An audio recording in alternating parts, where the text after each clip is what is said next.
Now to our I-Team investigation into this weekend's fire and massive explosion in downtown L.A. Dozen firefighters were hurt fighting this fire. NBC4's investigative reporter Eric Leonard joins us now with some new information on the case. Eric.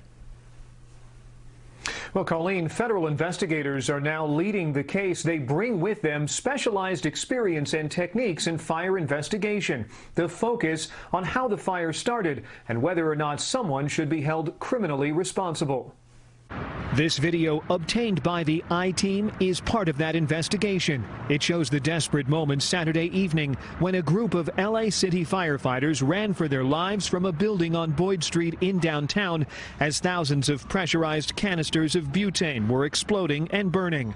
A dozen firefighters were hurt. All survived. The fire destroyed the building at 327 East Boyd Street, which housed a business called Smoke Tokes, advertising tobacco and marijuana smoking accessories. Of paramount concern is what started this and what is inside. What quantity? Is that legal?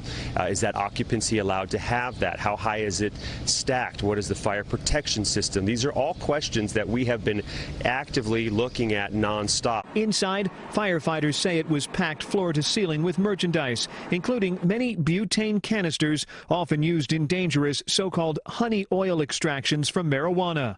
The business owners, listed in these state corporate documents, said to be the same owners of a business with the same name that caught fire and burned a few blocks away in 2016. That fire also blamed by authorities on butane canisters.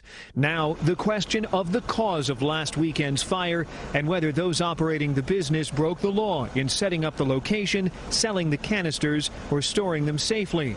Arson investigators from LA City Fire, along with detectives from the LAPD's Major Crimes Division, began the search for clues over the weekend.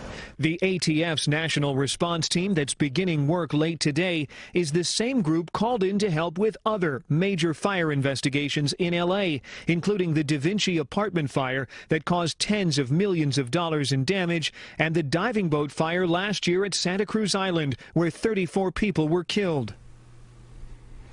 Now, the fire that destroyed this building burned for hours, then smoldered for more than a day, and that's going to make it really difficult for investigators to find the clues they need to figure out what the actual cause was. Now, some law enforcement sources have told us on the I-Team that one potential early lead is in some security camera recordings that may have been found near the business. Lastly, the condition of those firefighters, a dozen of them injured, 11 went to the hospital. Of the 11 at the hospital, 6 are still being treated, 5 are already home and recovering. Reporting live, I'm investigative reporter Eric Leonard, NBC4 News. Back to you.